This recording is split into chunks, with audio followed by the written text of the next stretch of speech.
Like, this package is going to be full of Go generics anti-patterns. Things that you should actively avoid as much as possible, even though it's like kind of tempting to want to do this because, we have generics now. It should make things a bit easier. But no, do not do this. Do not do any of this.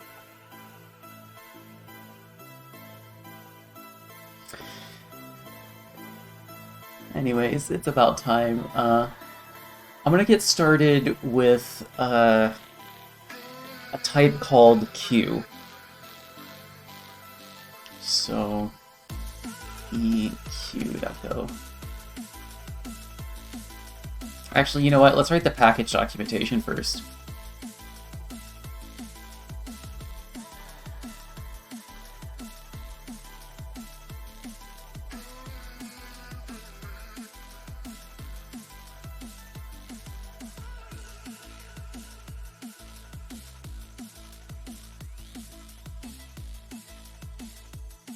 Finally, a worthy workaround opponent, maybe.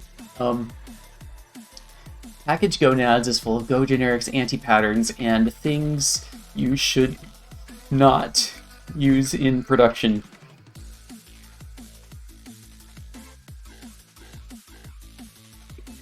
This is mostly made up of shit posts and things that I wish I could have in Go if it were a slightly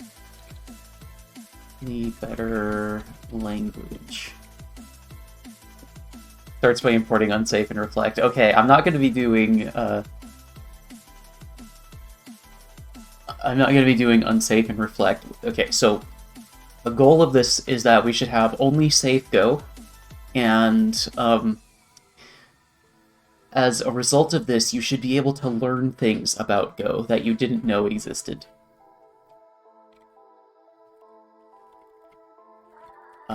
What is the magic way to get static check to mark this as deprecated?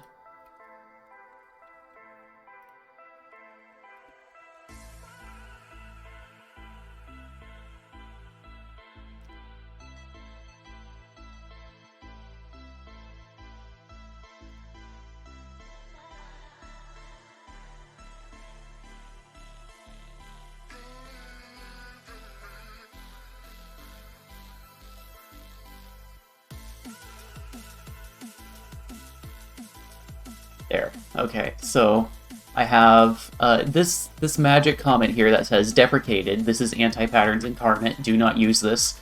Will correctly flag static check to ignore to like explicitly complain at you. But this is one of the ways that I am going about attempting to prevent people from using it. The other way that I'm preventing people from using it is by making it in an internal package, because of the internal package rule in Go, where because I have gonads in an internal package on this host, that means that only repos on this Git server will be able to use this package, and I disabled registration on my Git server, so you can't use this. That's why it's moderately safe to do this. But anyway, let's start by making a little queue. So this queue, we want to have a multi-producer, multi-consumer queue that contains no unsafe code and is as simple as possible while maintaining type safety. So what we can do is this. And then, so we have we declare the package that this file is in. This is needed by Go. But then we can make type Q. And then with a type parameter of t_any. And in Go 1.18, they added any as an alias for the empty interface. In Go, interface matches things that have the associated methods on that interface. So if you have an interface with no methods, then it matches everything, because everything meets the requirement of having at least no methods. So we make a queue of any, and now to store our queue, we're going to have data chan t. So yeah. So now we're going to be good community members here, and we're going to add documentation comment. So queue is a MPMC, multiple producer, MPMS, that's what it's called. Multiple subscriber. Queue that is thread safe and does not contain unsafe code.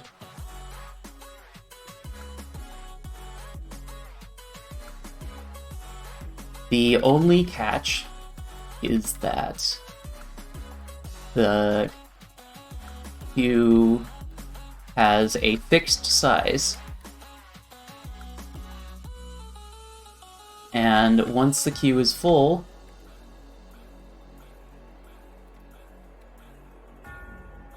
it has 6 size. Once the queue is full, insertions will block forever until the queue has room. Hello, buried in the ground in Mark Posh. Welcome to whatever this is. Welcome to Don't Use This Code in Production. So now that we have our queue, let's define some methods. So let's make a new queue function. New queue takes a generic parameter of any type and size as an int. And then we return a pointer to a queue of t. I don't actually know if you need the pointer, because the only internal mutation that we're going to be doing is on the channel, and channels are already pointers, so I think we may be able to get away with just returning the queue itself. So what we can do is we can do return queue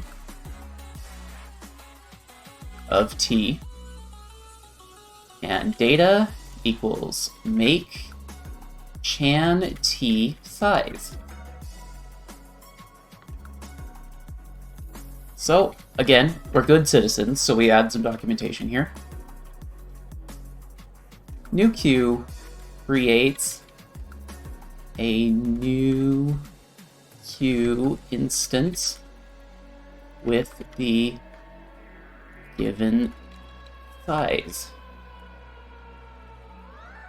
So now we're going to define some methods on the queue itself.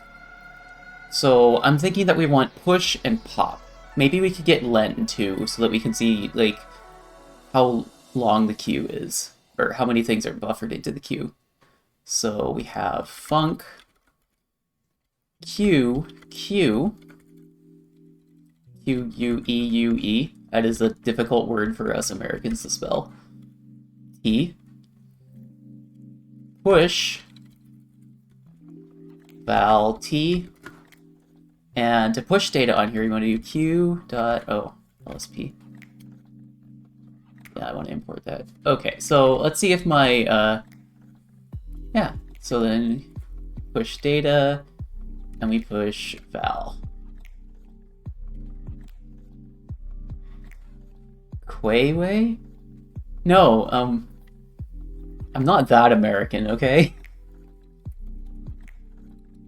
Func q q t pop t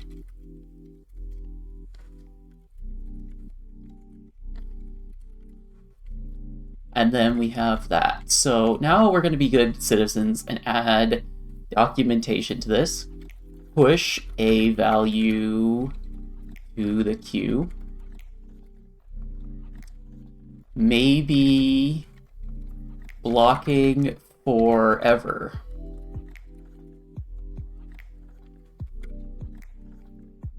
If the queue is full.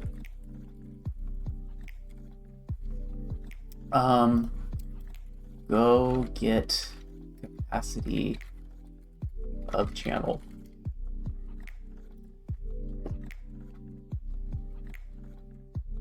Oh, okay, it's just the cap function to get the capacity of a channel. So, pop a value from the queue. If you haven't noticed yet, there is actually, the queue is literally just a Go channel. Because the Go channel already provides this behavior. So, yeah, this type has no reason to exist.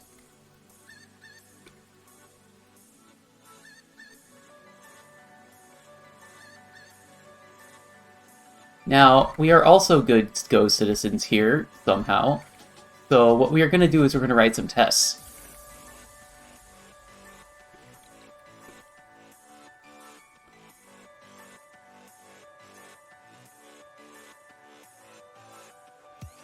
Okay, so we're going to write a test queue function.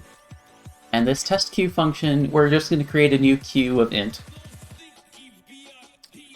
Yeah, we're going to create a new queue of int. So queue colon equals new queue, and we're going to make the length 5. So then for I colon equals range make struct, or make slice of struct and length 5. Right, there's only one thing here. So q.push I. So now we have 5 things in the queue. I know that you're supposed to use the C-style for loop here. I forget how to do that. But this is easier for me to remember, and it should probably be easier for you to remember too. So then what we can do is for, and then do another loop up to 5 times, and then t.log q.pop.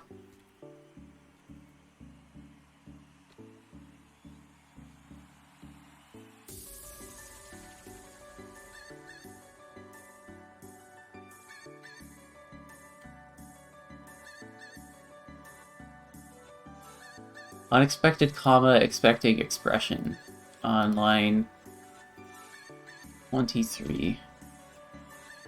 Oh, right. There's a unneeded comma there. Cannot infer T. Okay, what does that mean?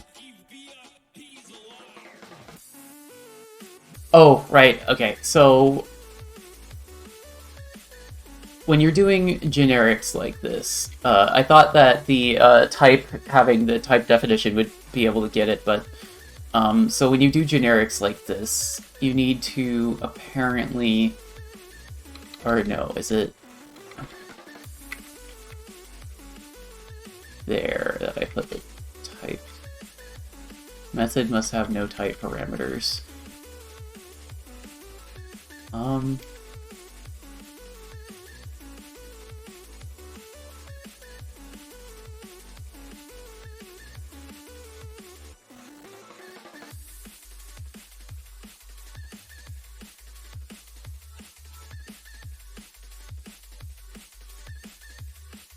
This design does not... Oh no! Do they not allow me to do this?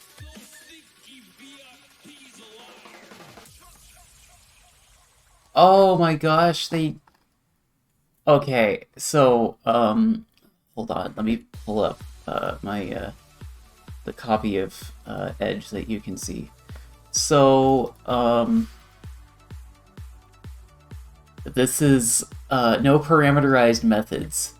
The design does not permit methods to declare type parameters. The receiver may have type parameters, but the method may not add any type parameters. Okay, that's okay. That should be expected. Thanks for the follow, Vassy79. So I think part of the problem here is how I'm declaring this. So let's try this and go test-v. Cannot infer t on line 22, so let's line 22 say.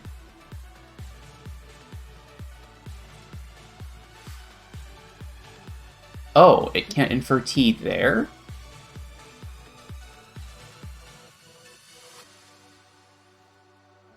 Okay,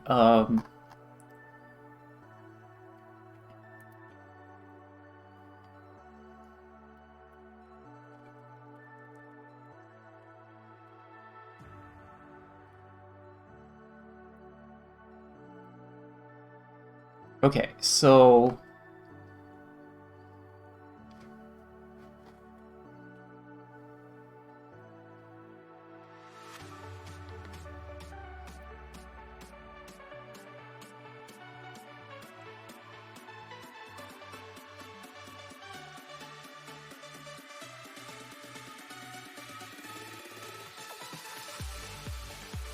okay, let's pull up the Intro to Generics Go documentation and look at this. I also want to let you know that this is the first time I've ever really tried to use Go generics in anger. So I did write the Q thing beforehand, like several months ago, but I haven't actually tested it until today. So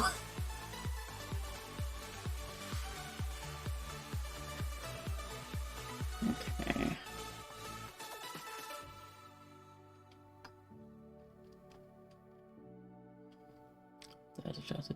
Oh wow, that is... Those are some sigils there. Okay, constraint type inference.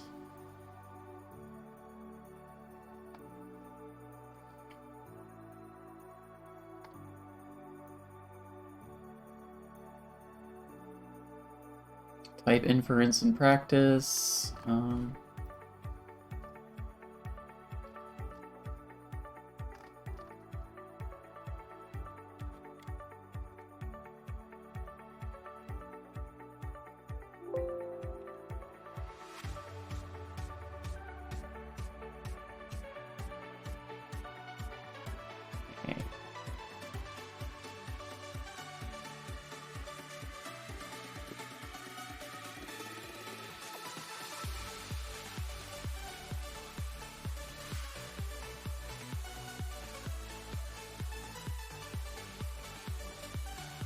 Okay, I think that should work, though. Yeah, I wonder when they will add the whole method receiver for generic types. Yeah, I'm not sure why this is failing, though, because, I believe I'm declaring this properly, unless... Any...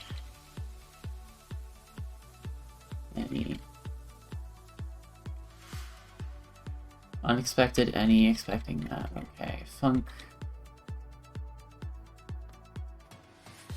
Where are things supposed to... Yeah, it's supposed to be before the parentheses.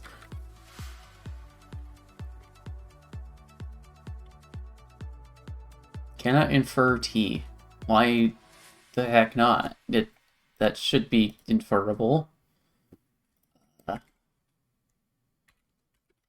Oh, no, it can't infer it in testing. Okay, that's good. That's a different error. That's a different error. New Q int.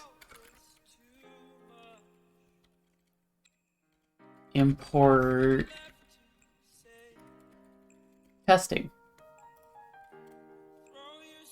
Hey, we have it working. I forgot that you have to explicitly define the types everywhere. Okay, that makes sense, I guess. So we have a queue. We have ourselves the The first construct in Gonads.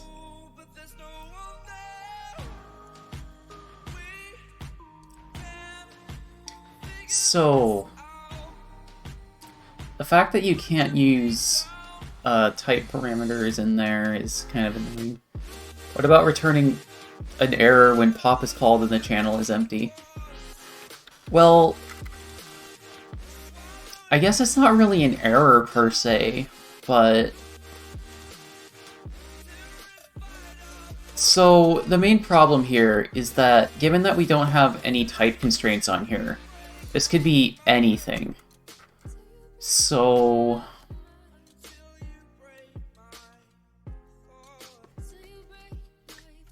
the problem here is that there's not really a good way in Go to get the zero value of an error, and there's not a way to return, like, either something or another thing. So, you could write something like this pop error, try pop, t bool, return Q data. So you need to do something like go select channel.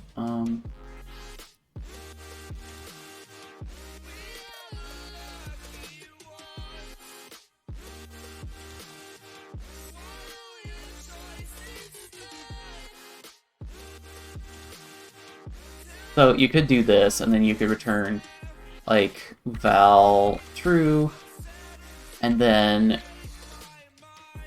your default case would be, you know,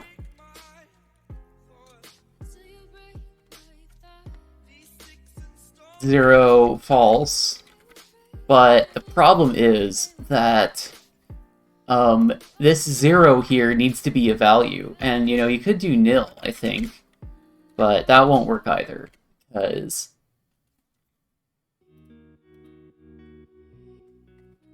oh, right. Go doesn't have implicit returns.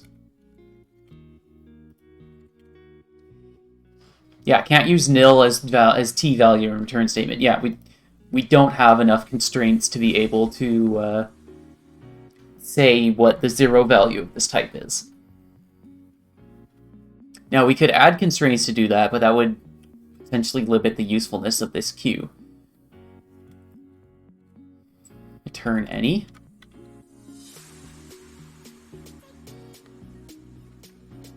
Yeah.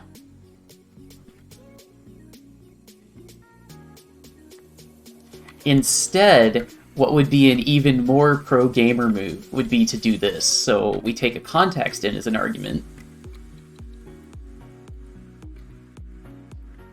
We take a context.context, and, you know, we import context.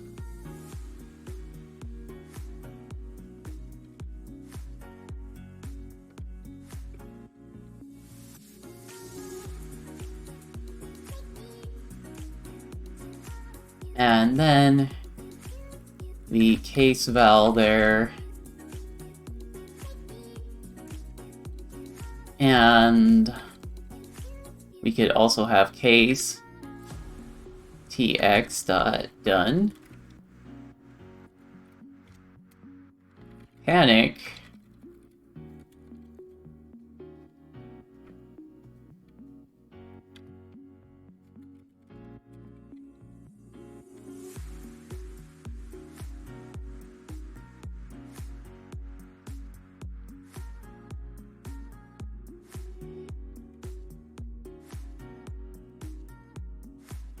Yeah, so then we have this try-pop function here, and what this try-pop function does is it takes a context. In Go, a context contains lifetimes of like operations and the like. So what we do here is lsp-format. Yeah. By the way, this is horrible, and probably one of the worst ways to use contexts. I'm just warning you. This is not good code. This is the good code, but this is not good code. if that makes any sense. So then what we can do is we can make another, is because this cube will be drained, so we can have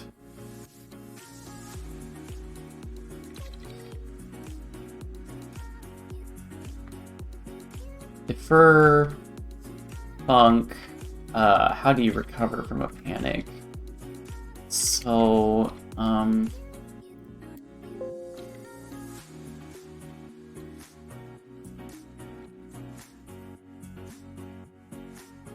okay, so you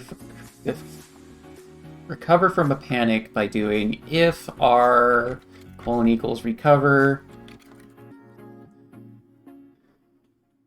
r not equals nil, if r dot string okay, if s r okay colon equals r dot string okay.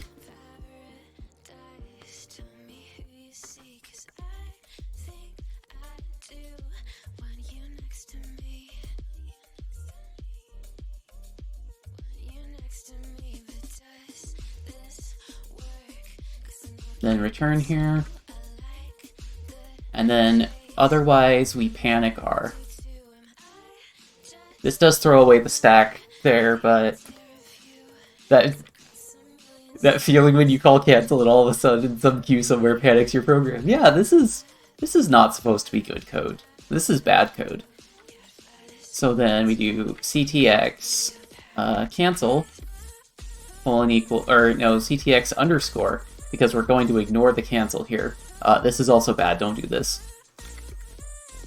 With timeout context background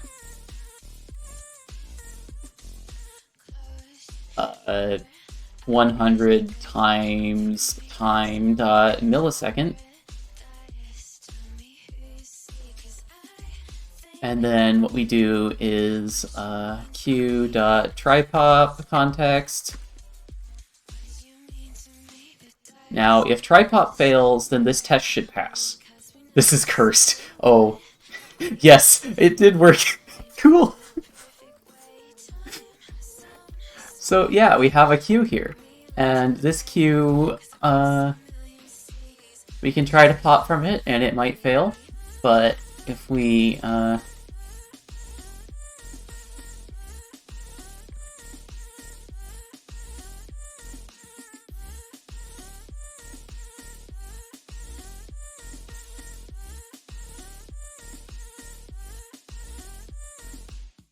because in Go, you must either, in a Go function, you must either return something or panic. This is my first time in here. Are there any rules or something? Yes, the rules are don't make me make up more rules. And don't worry, you're forgiven for not being a native English speaker. English is a freaking mess. I'm amazed that, like, anybody is able to learn English, like, as a second language, because this language is just terrible.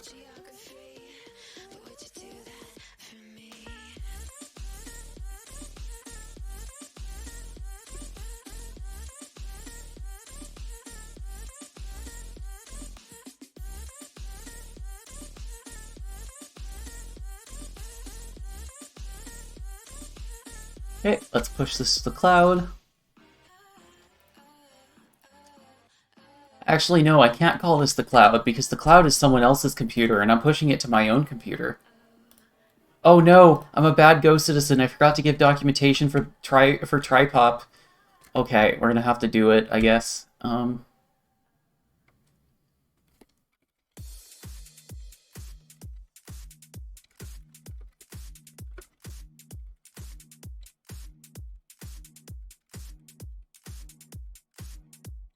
If it stalls long enough for the context to time out, it panics.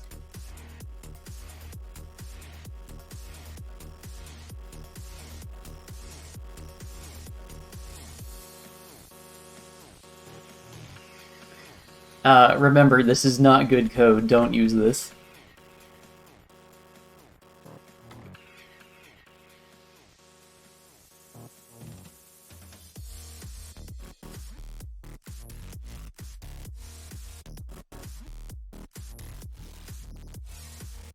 Ah, right, the hand motions. Okay, so we have our first. We have our first thing.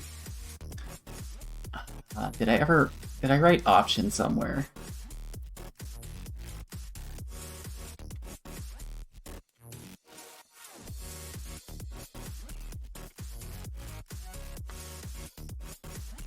Ah, yes, I did write option. Okay. So now we're going to write option T.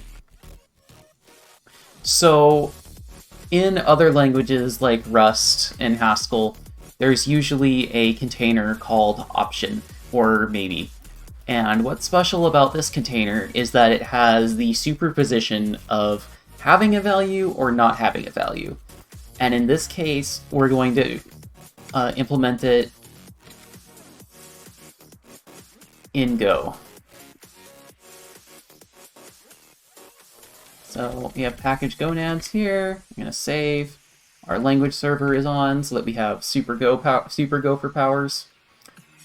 And we're going to start this with documentation because, again, we are being very good Go citizens in this chat, in this Christian Minecraft server. And so let's do it like this. Option is a container that might contain a value. So then we have type option t any struct val pointer to t. So the way that this works right here is that in Go, a pointer implicitly either contains a value or does not contain a value. And because of this, a pointer either contains a value or does not contain a value. This also means that it's stored in memory as like the actual pointer in RAM to where it is. So people sometimes use pointers for speed reasons, I guess, but the other thing that they do is they signify if a value exists or not. So let's make some methods that let us see if the option has a value in it. So we're gonna have O for option T. Actually, you know what? We can make this even simpler. No, we're gonna...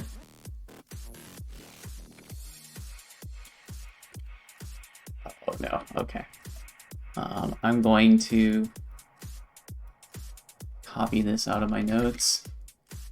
I'm running NixOS in Windows Subsystem for Linux right now, and I'm still kind of getting used to my fully home manager done Emacs config, so we're doing a lot of new things here. O option of T is some bool. So what this is going to do is it's going to let us see if the option has a value in it.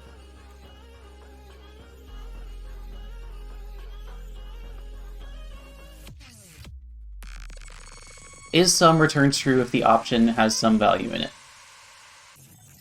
And the way we're going to do this is return o.val not equals to nil.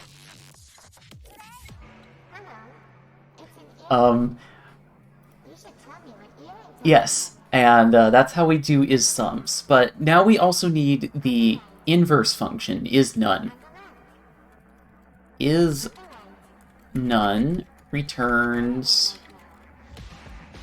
true if the option has no value in it.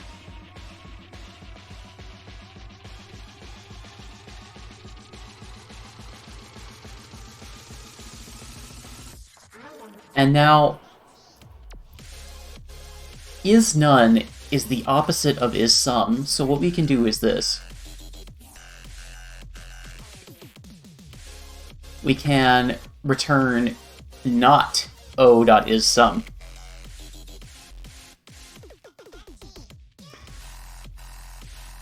So, and now we're going to grab things out of the option. And now because the option might have nothing in it, we need to make an error. So we're going to import errors here.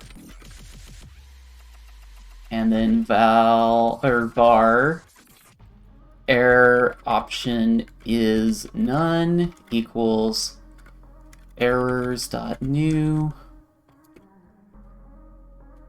gonads option t has no value, because this library is pretty valueless.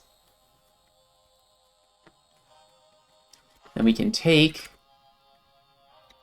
a value out of the option if it exists. Ugh, methods that are the flip of other methods. Like I said, this is the good code.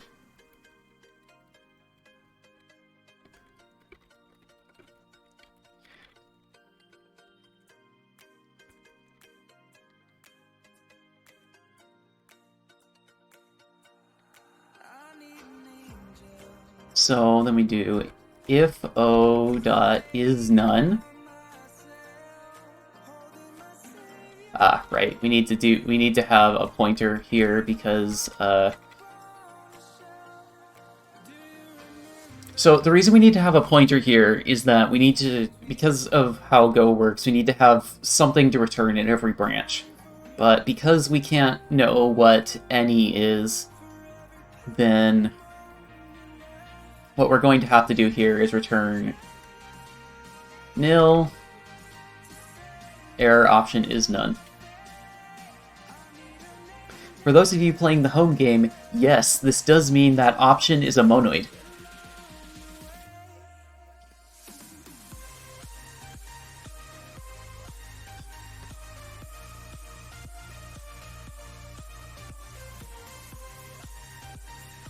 Because getting things into the option is easy, but getting them out of the option is potentially difficult. So now we need to set the value to something.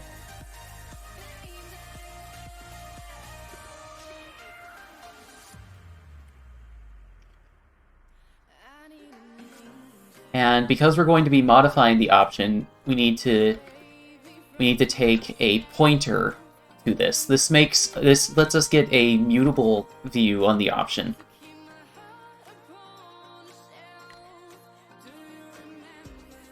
Because otherwise,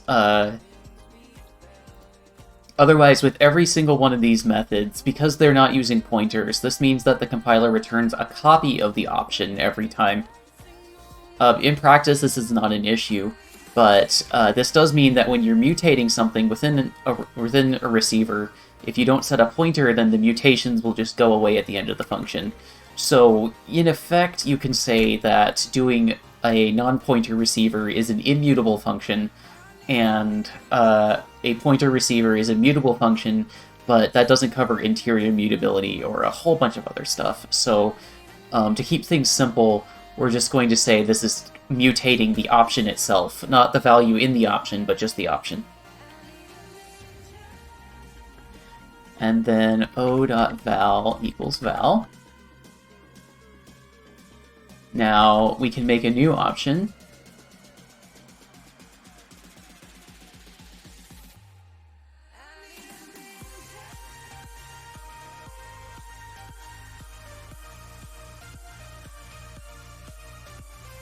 Okay, it creates a new option with the given type.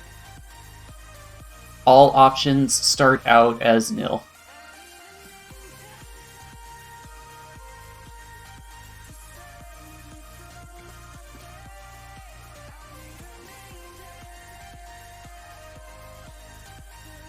Okay.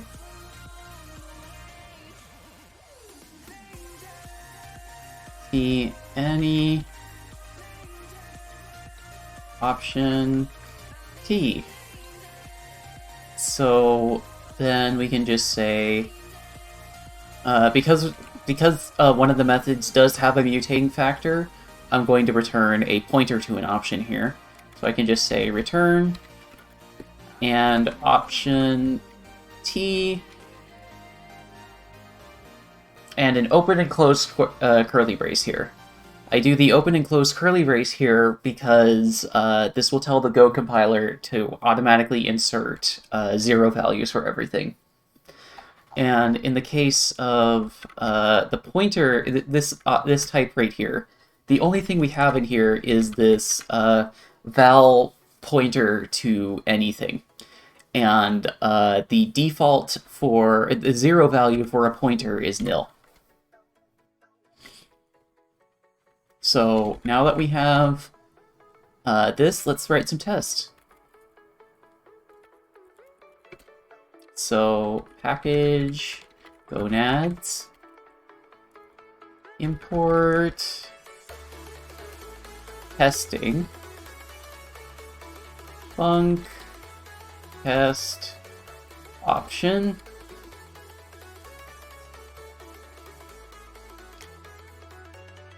and then okay, so how are we going to want to test this?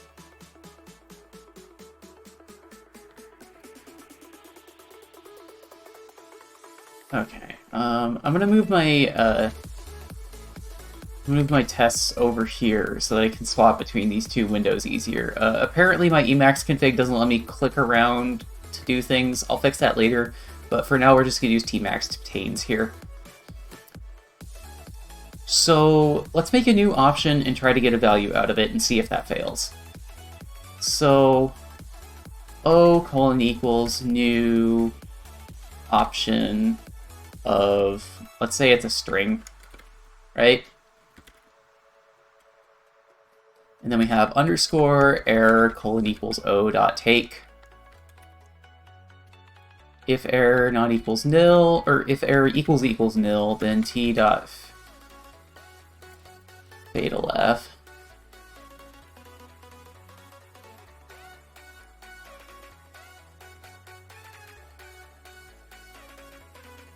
And we say we wanted no value out of option T, got, and then set sign V, val.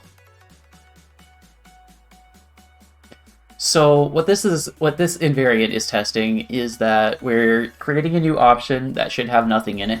We're taking the value out of it, and then we're seeing if it returned a value out of the option, a non-nil value out of the option. And then, if that happens, we are going to say, let's add the unexpected here. At least at work, unexpected like this means that a fundamental assertion failure is happening. So if we run this, then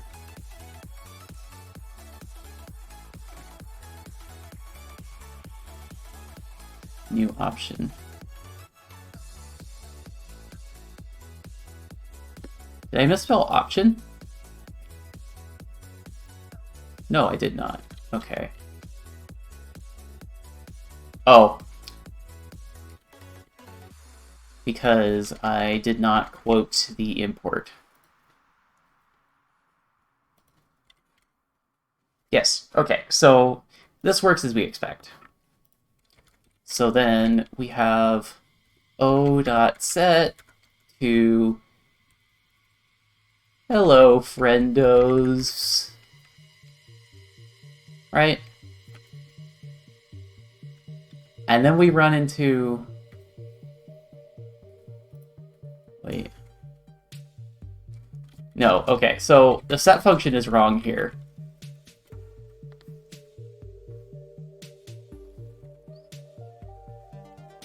So the set function needs to take a non-pointer variable, and I'm also going to add a clear function here that sets it to nil.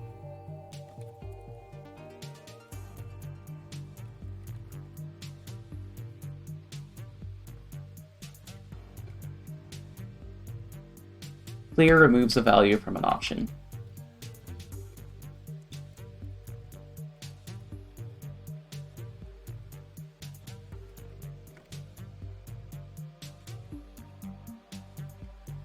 So set allows us to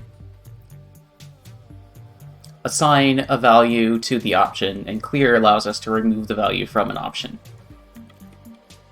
This means that we can use this, and then we go here, so we take the value out of the option, and in this case we want it to see if it's not null.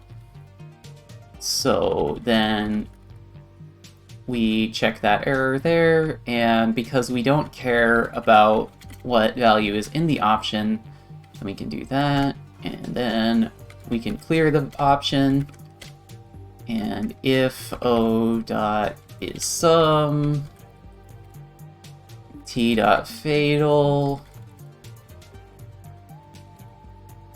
option should have none, but has some. And now if we run this, everything should pass and nothing should happen. Cool. So now that we have this option type, let's build something on top of it. Let's build what's called a thunk. In Haskell, you know what? Let's write this out. Let me write this out as I'm explaining this. So in functional programming, a thunk is an uncomputed value.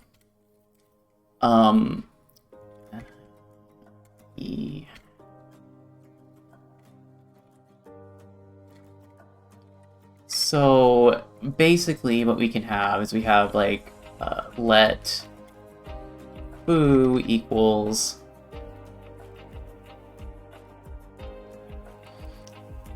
it's a bit weird that set wants t, but take returns a pointer to t, but I guess we don't have ways to change the take func. Yeah.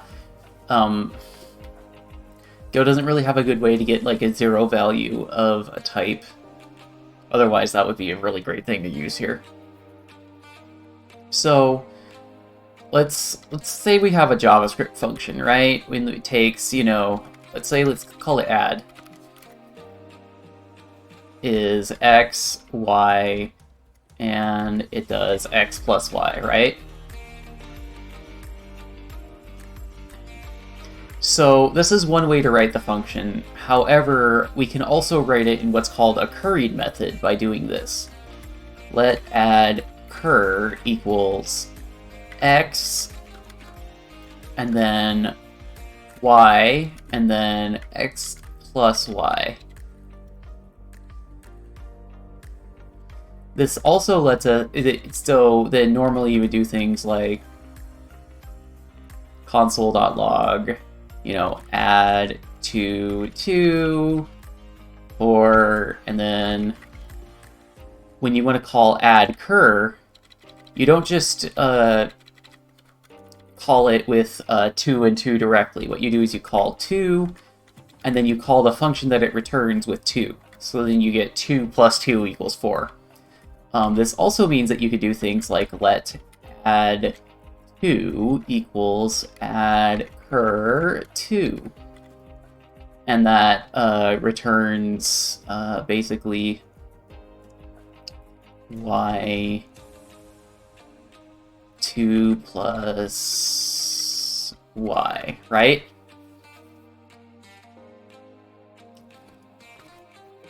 So when we create this right here, when we create add 2 is the thunk, because it's partially computed. We have the first argument, but we don't have the second argument yet. So from here, we can create a thunk in Go. So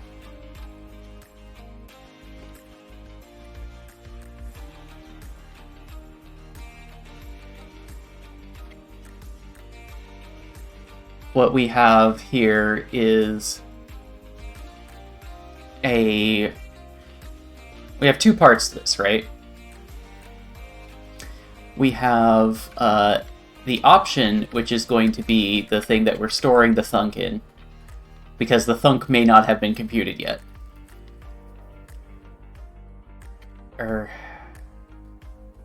No, okay, so this is also a lazy thunk, which means that this part of it is, once we compute it, this is always going to be the same thing. So O is our cache for completed thunk data. And this will basically return the result of doer func t, right?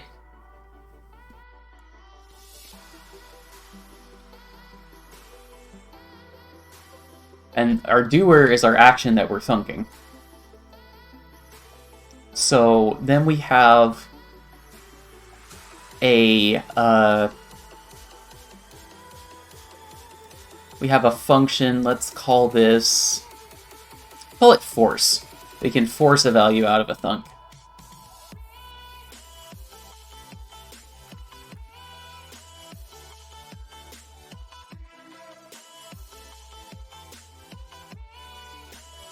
And we return a pointer of t. And then if t.o.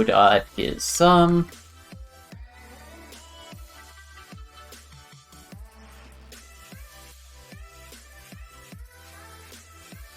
we can cheat right here and return t.o.val out from under it.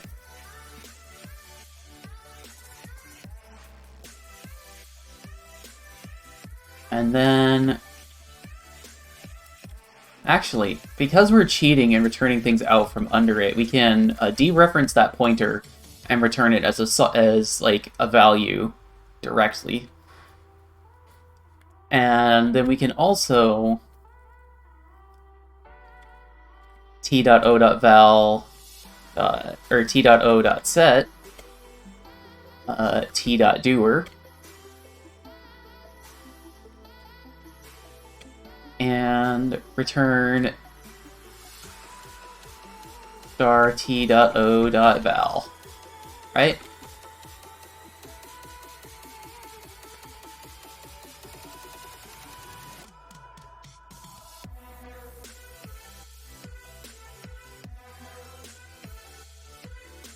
So now let's write some documentation for the thunk type.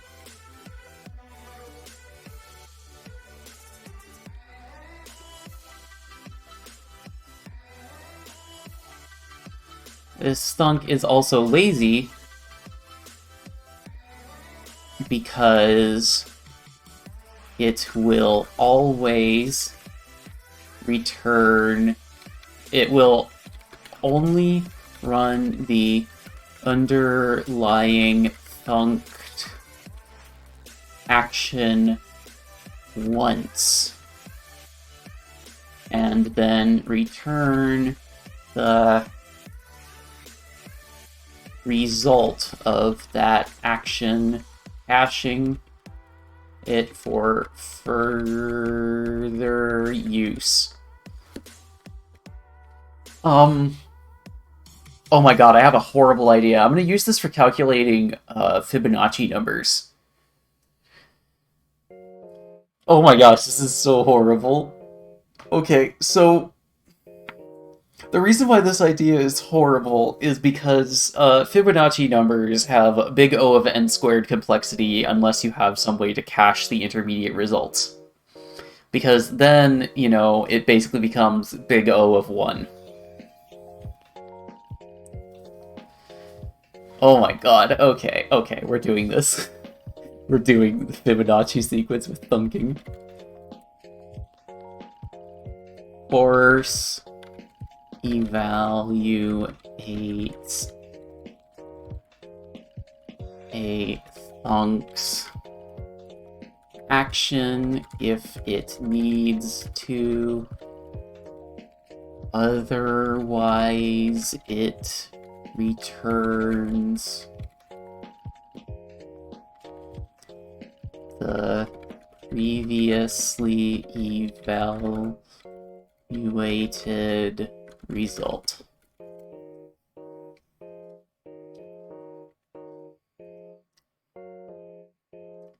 By the way, like I said, this code is horrible. Do not use this code in production. By watching this stream, you have agreed to not use anything that I write here in production.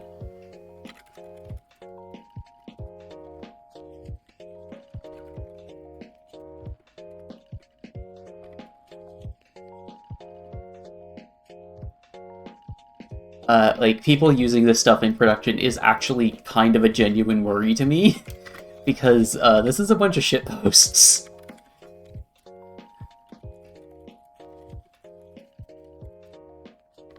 Okay, so then we have our thunk test. Thunk test, thunk, fib.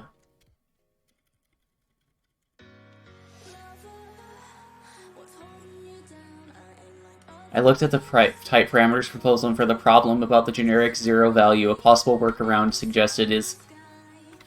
Oh, that's horrible. Oh my gosh. Okay, let's, Okay, I'm getting a little nerd sniped here, because we're gonna test this. So...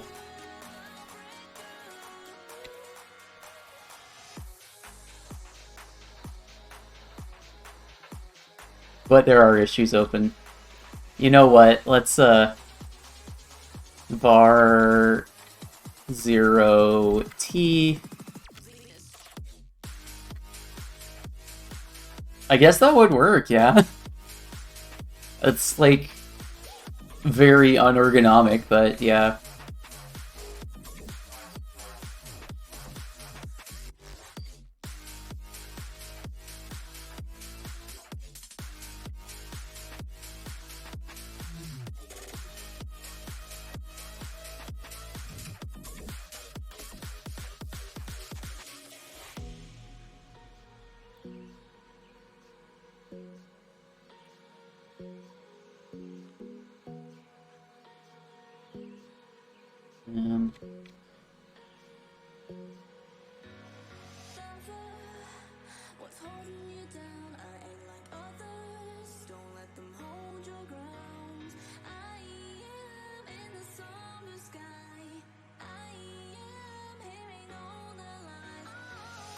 Okay, then let's just add...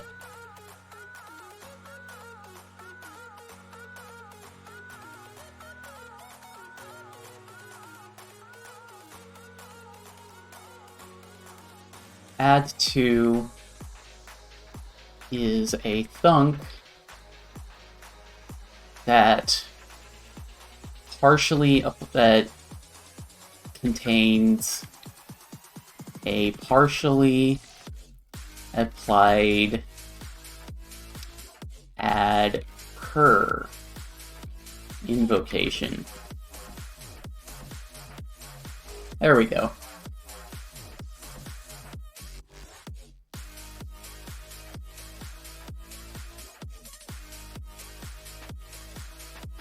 This also means that what I can do is just t.o.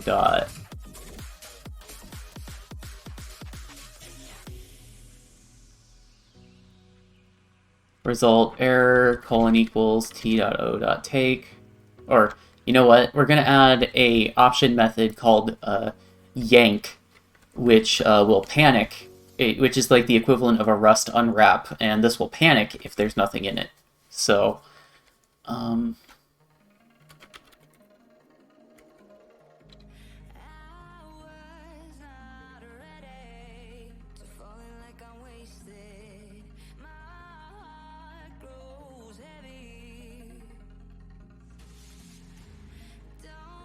thunk o option t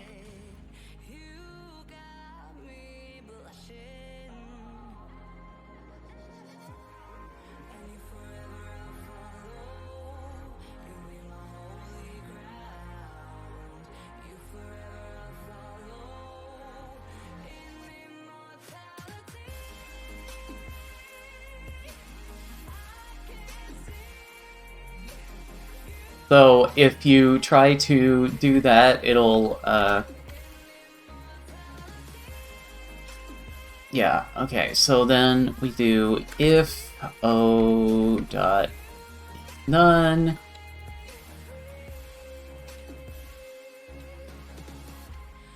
Panic, yank on none option.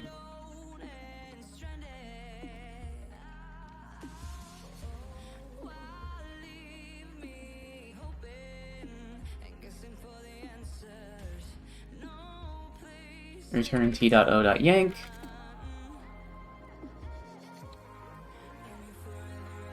Return t.o.yank. Perfect.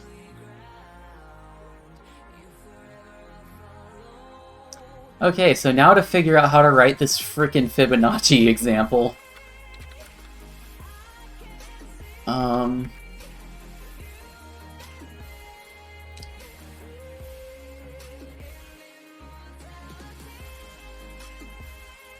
Okay, so...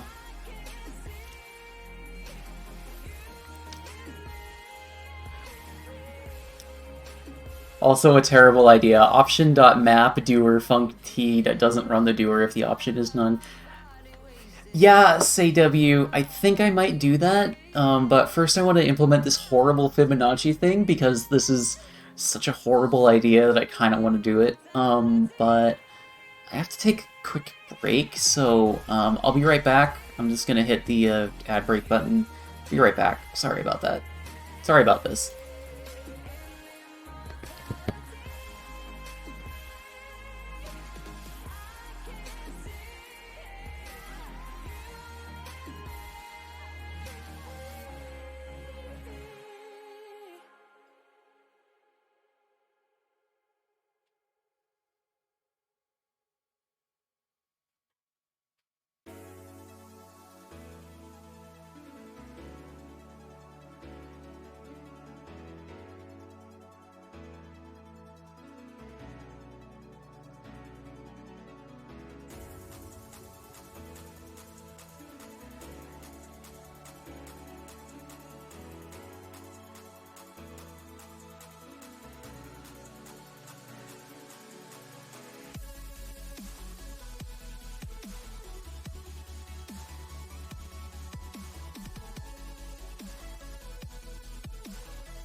Okay, I'm back. I'm just gonna wait a few seconds so to make sure that everyone else is back. Okay. Welcome back, welcome back.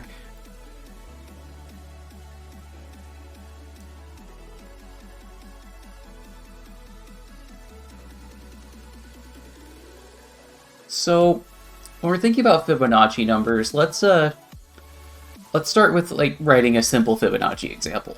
So, func fib and what happened? Idle time. Don't worry.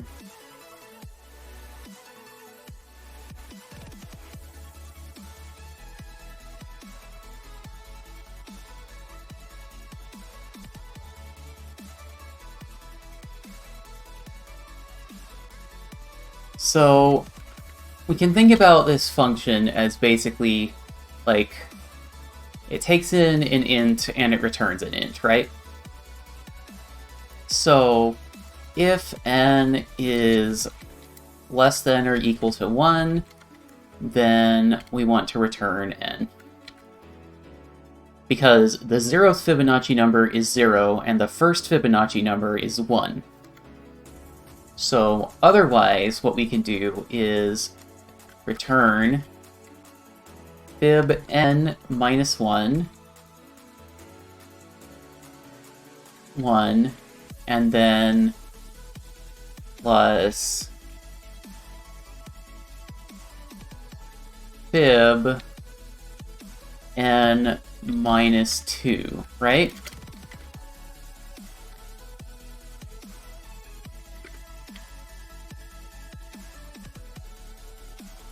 And this will work, but this will have a big O of n factorial complexity, right? So if we do like func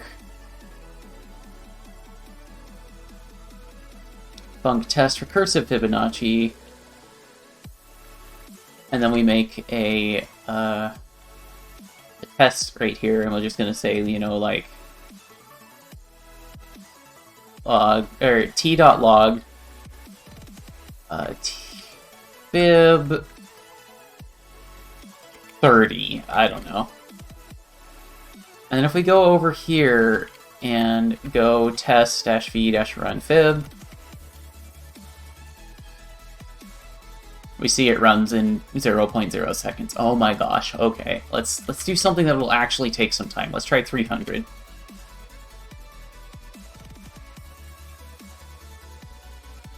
I think that might have been too long, too many number. Let's try 100. The deceptive thing about Fibonacci numbers is that the complexity increases at a rate that is difficult for most people to, like, internalize. So I think the 50th Fibonacci number should be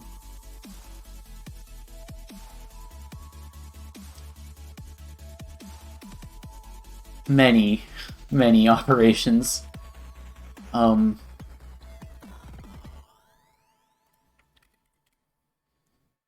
Okay, so right now we have it set so that we're doing the 40th Fibonacci number, and that takes like 390 milliseconds. That is like way more than it needs to be. So what we can do is instead we have this thunk fib thing. So we have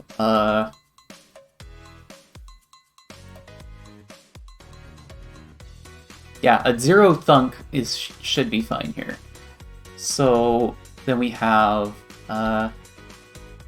hash := make thunk int, right?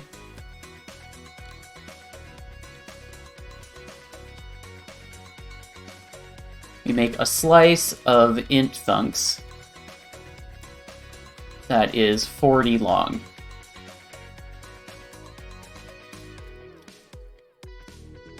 And then we can say that I tried to write a nicer option of option maybe while you're taking a break, but it turns out Go generics is too bonkers for nice things. Yeah. I have to write things like this because Go doesn't have algebraic data types yet, but welcome to the chat, Little Root. Like I said, we're doing bad things in this freaking server, in this freaking thing. So now, because we're in the same package as this, we can cheat.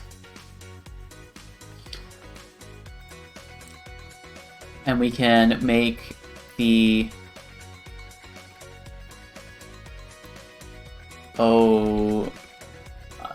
set to 0, and we can set 1 to 1. This implements the base case of the Fibonacci sequence where 0 is 0 and 1 is 1. So then we have for range, or for I : range fib or cache.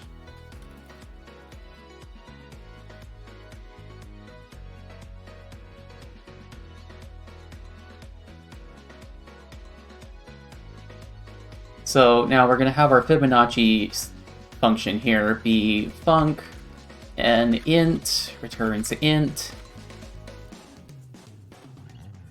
right? And then we're just going to return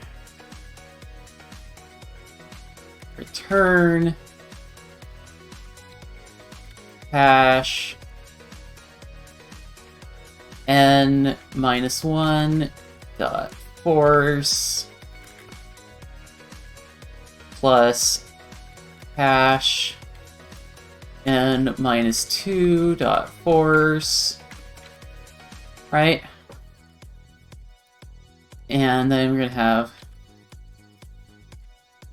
I dot doer equals fib.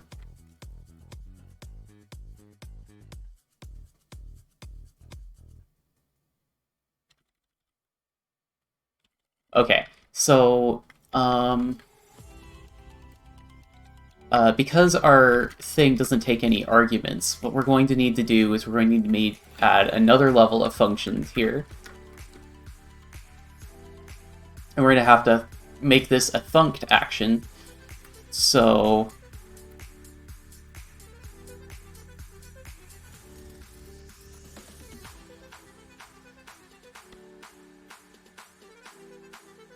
func int return fib I, right? And then we're going to do fib 30 t dot log fib 39 dot force. Or no, cache.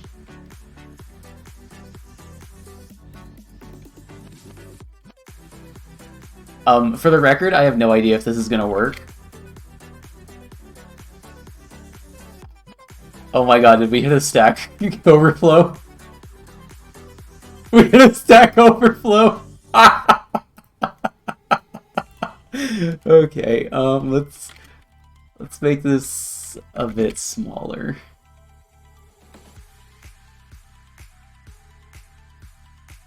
Oh, right. I'm gonna have to change this to 19 here. Oh my gosh, we hit a fucking stack overflow. That's hilarious. Oh, we hit a stack overflow at 19 as well? Okay, so go routine stack exceeds 1,000 kilo mega. Go routine stack exceeds 1 gigabyte limit? Oh my gosh, did I seriously use a gigabyte of stack doing this? Oh, this is horrible! Oh my gosh, this is amazingly bad. Okay, so why am I using a gigabyte of stack? So, let's try doing the third element of the slice. No, it... Oh, is it... Am I eternally looping? Okay, so, let's see what, the 0th element of the slice is, because that should be 0. Yeah, that should be 0. And that's 1.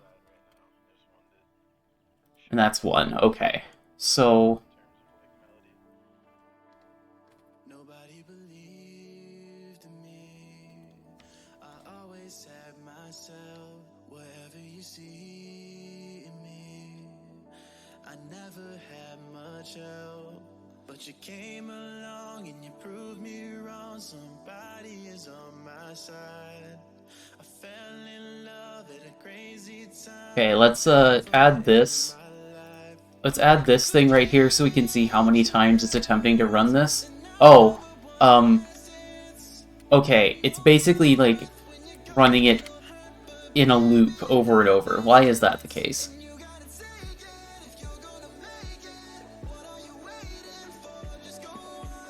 So...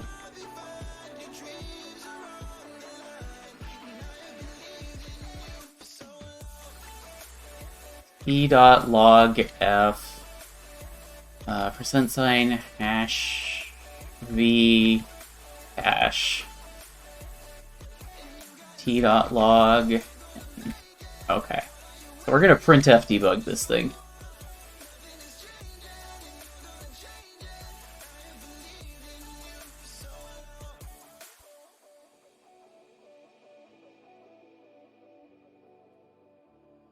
Was buried in misery. I couldn't trust myself. You added a piece Okay, that doesn't look pretty at all. 4 underscore 4 I colon equals range hash t dot log f cache I dot val o dot take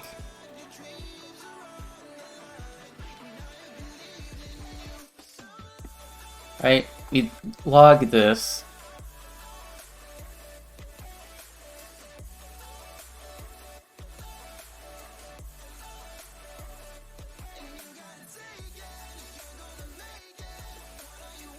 Why is it? What does 19 have to do with this?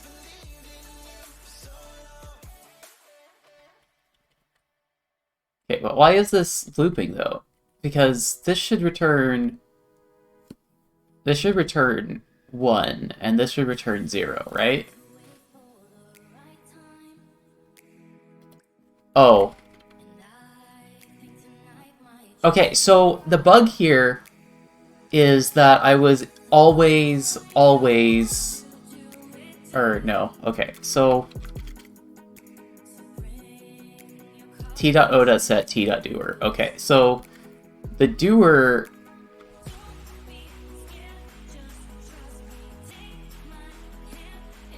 let's cheat. Let's add a sync.once.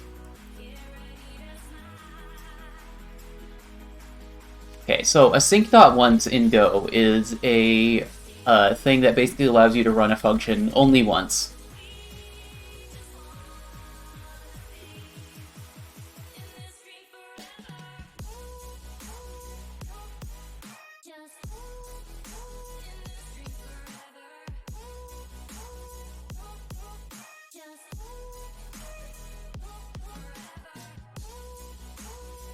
e.once.do equals func.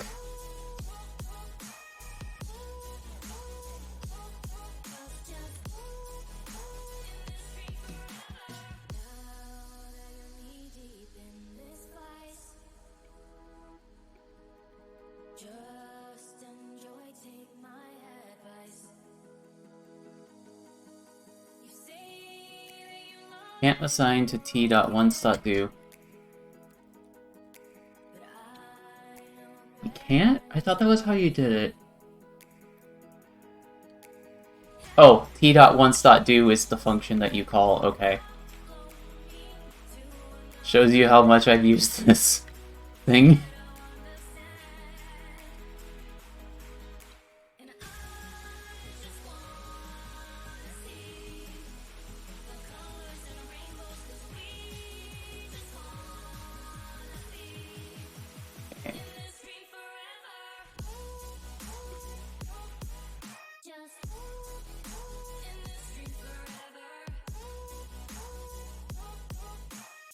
Why is it looping, though? This doesn't make any sense.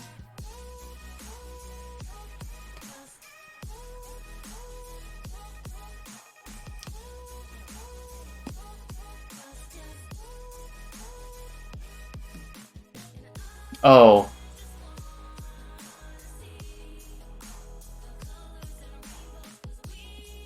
Okay, I'm gonna edit the type of this so that we take in a T and return a T. And then imp T imp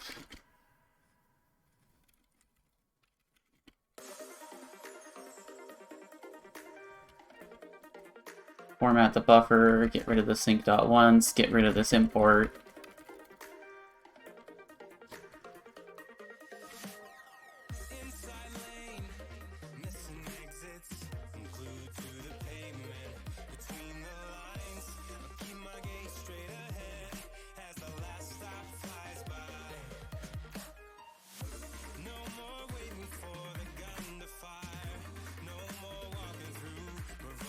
Yes, you can.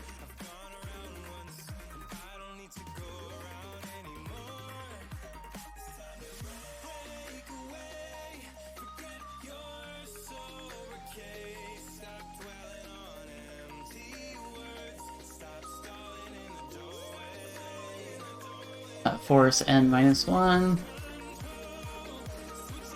and -2. Oh, right.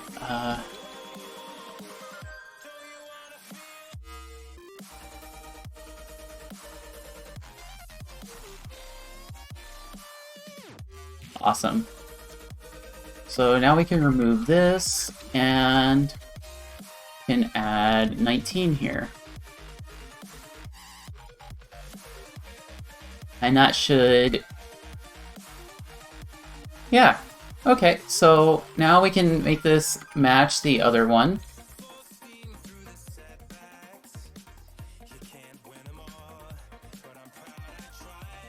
Right? Yeah.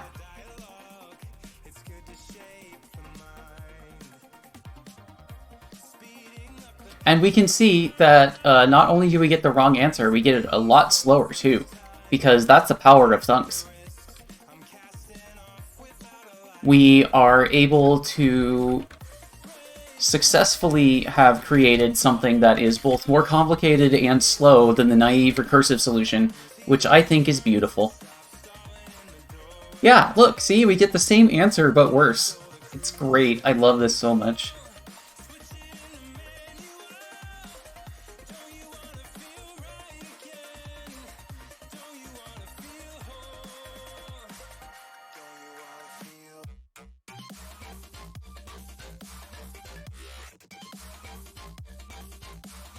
Oh my gosh, I can't believe I managed to make recursive code that's faster than cached thunked code. This is amazing. You know what? Let's see if re-adding that sync.once helps. So...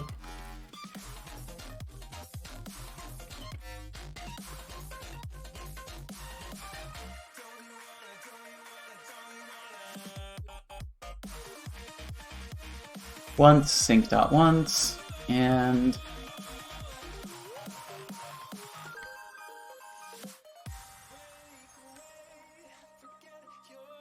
p.once.do, func, that, delete, put, kill that, and then reformat the buffer, okay.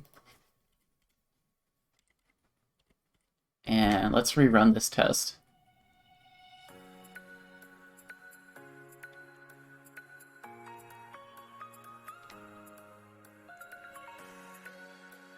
Come on.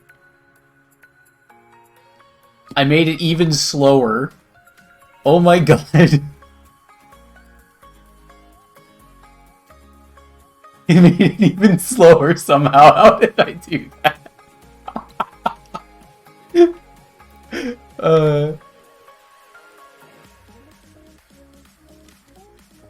I'm gonna tweet this. I'm gonna say, like, the power of gonads is being able to make more complicated code slower.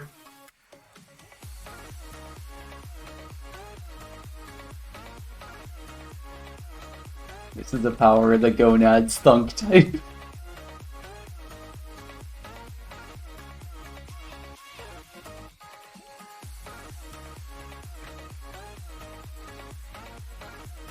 More complicated and slow. For no good reason. And then I'm gonna get another screenshot of the two things in comparison.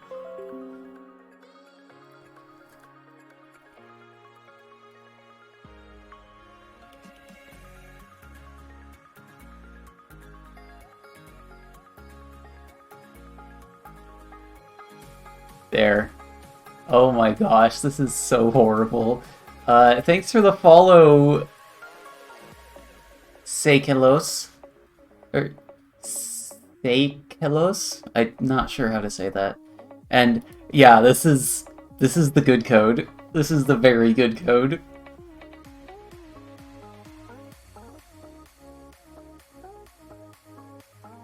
Oh my gosh. This is so horrible, I love it.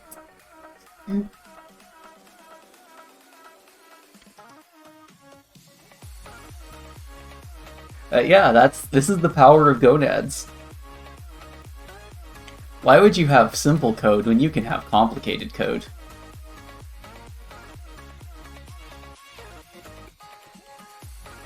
Oh, what else is there in my notes?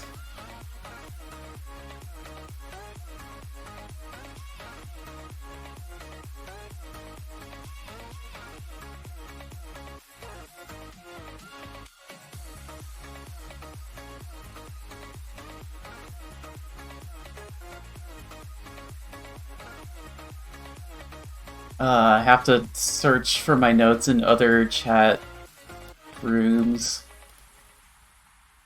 I ran out of ones on Slack.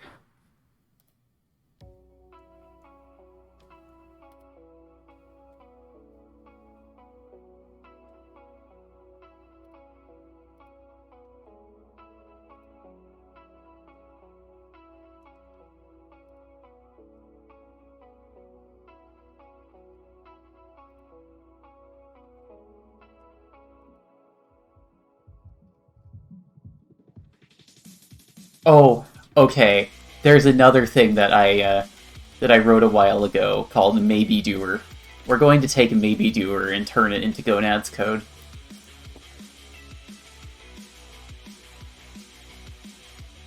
Okay, so for those of you not aware what the heck a Maybe Doer is, I'm gonna pull up some deep lore. I guess those calls to force build up a recursive stack or something. I don't know. This is so bad. I love this so much. I think this is one of the best arguments against using this. Okay, so we have Maybe Doer. So here is Maybe Doer, the source code of it.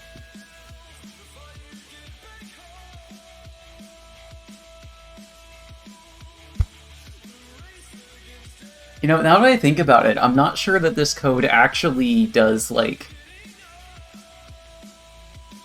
not sure this code actually needs to be converted to gonads, but you know what? Let's put it in the repo anyway. Because Maybe Doer is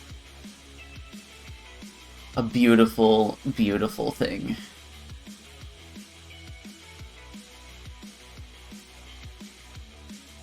Oh, it's making me download it. Okay. Let's just copy the link. Hide StreamFox.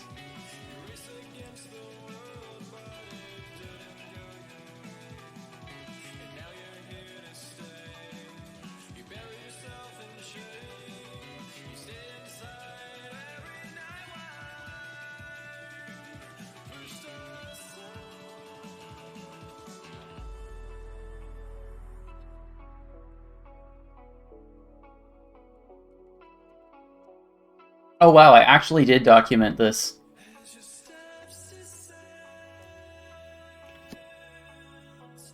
But yeah, what's special about Maybe Doer is that, so you have a set of doers that allow you to basically take a function with some contextual information and attempt to do it, and if it doesn't work, then fail that whole pipeline. Oh, there's a bug in here, though. We don't have something to see if the context times out, so what we're going to need to do here is we need to add something. Select, and then we're going to put this in the default case.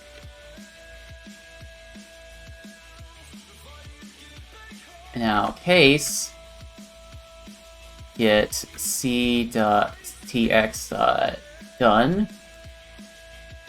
return ctx.error.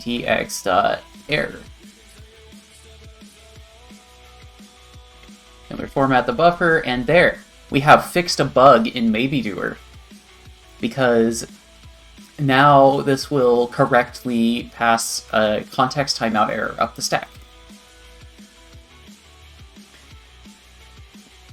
And yeah, I thought that Go generics would allow it to be a bit more generic. That way, this would be something closer to the either monad in Haskell or the maybe monad in Haskell. But this is not going to be that because Go generics doesn't allow you to return other types in that. So I can't have like the bind function in Haskell.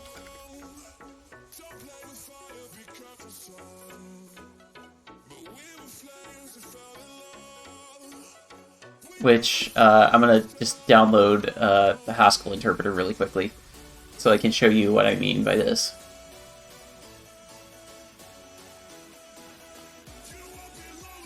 Okay, so now what I'm going to do is I'm going to get the type of the bind function. In Haskell, this operator here that has two greater than symbols and an equal sign is what's called bind. And bind is what allows you to sequence actions together.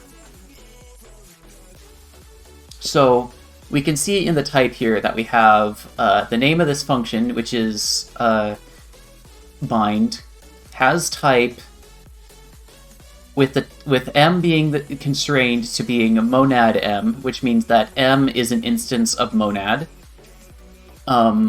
Some data, which is a monadic data of type A, and then there's a function where type A returns a monadic value of type V, and then you return the monadic value of type B. This looks complicated, but basically what this allows you to do is it allows you to do things like put stir line hello, or hello, and then okay, read line typed to put stir line, right? So we're going to read a line, reading a line, read line returns an IO A, which basically and IO is what's called a monad. So if I do like read line hello, or read line, why are you angry at me? No instant, oh, right,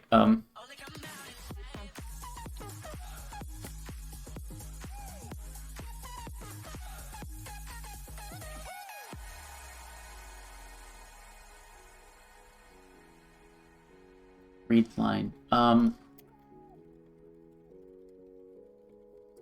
You know what? Let's look this up for a second.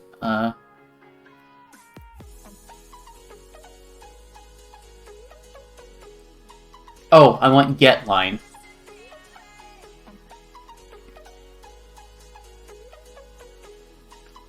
So we have get line right here, which is hello, and it will return hello. So if I do get line bound to put stirling, what we get is an explanation I think is helpful here is that bind is kind of like add and then in most promised future implementations. Yes. So if we look at the type of getLine, we see that getLine is a function that returns an IO string. So then, as a result, we can partially apply this. So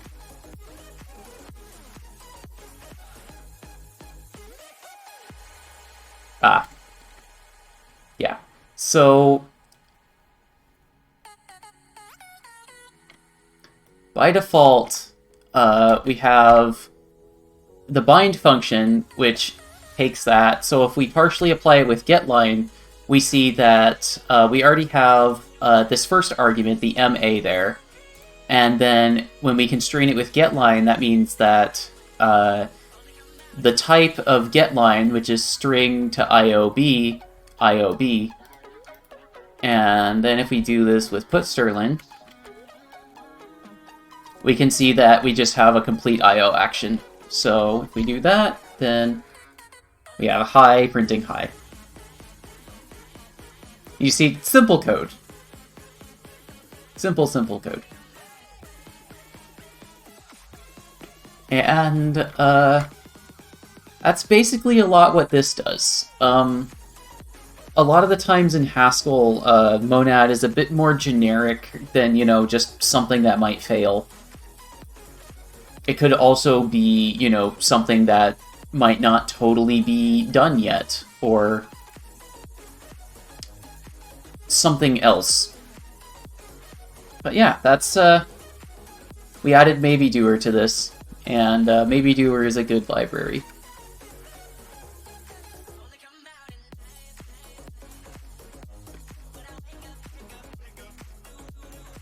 There.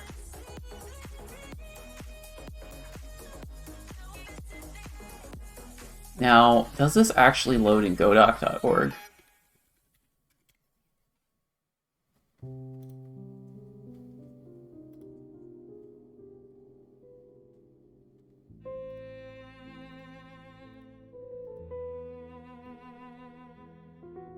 Ah, okay, it's currently attempting to fetch the thing, I think.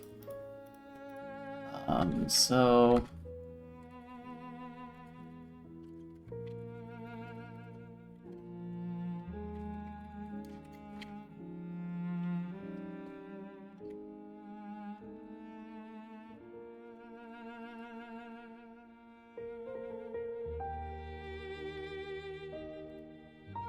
It's not adding the Go documentation for it, but that's fine.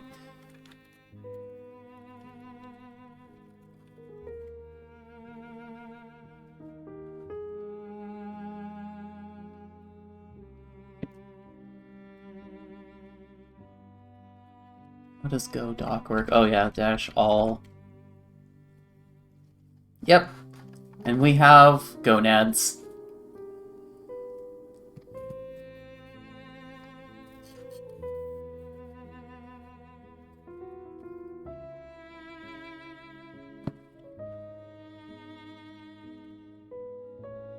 Yep. So, what else do you think this could have?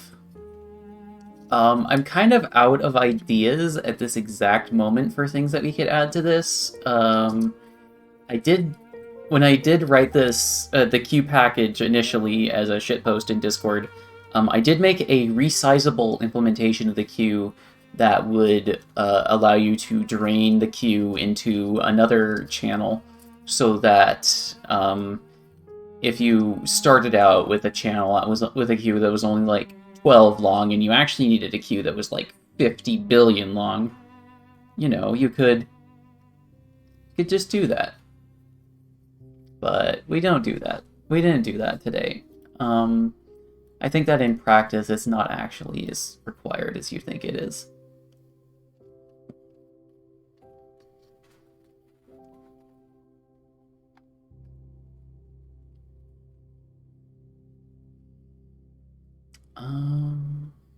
Okay.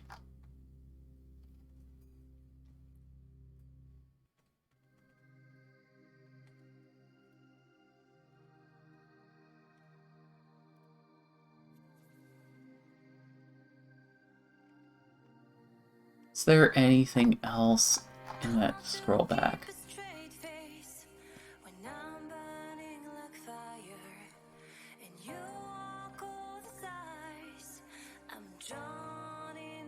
Either way, yes, we have gonads. Gonads has been brought into this world, and I think that I am going to go over and change the stream over to some Tetris. I don't know if you've totally seen Tetris Effect before, but it's a very nice game. Let's see if we can do this. I'm gonna have to kill Pretzel. Where is that tab? There you are. Okay, so let's see what happens when I have the VTubing software running and Steam VR and Tetris Effect. Oh, this is gonna be a travesty. Okay, give me a second to just switch things over. I'm going to keep Live running so that I can read the Twitch chat from VR.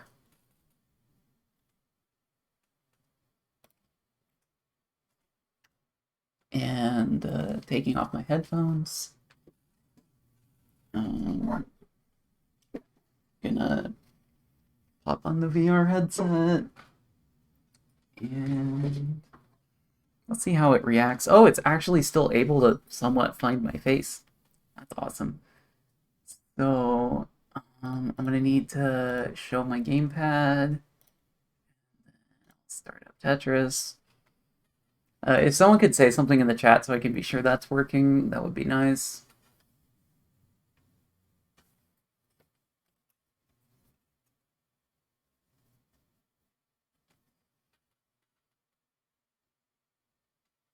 Ah, this Tetris Effect can be connected. It can be played in 2D or VR. Hello, buried in the ground. Okay, perfect. I'm able to look up and see the chat. Hello, Buizenart.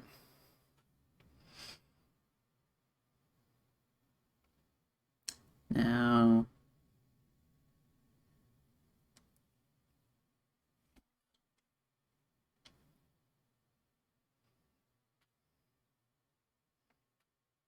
awesome. Okay, so now I just have to go over to OBS and change real gaming hours over to Tetris Effect WinGDK shipping.exe. And awesome. I'm going to oh, I can't change the resolution of that. That's VR graphics full screen. Okay. Okay, you should be able to see that at fairly high quality. Oh, I forgot to stop the recording.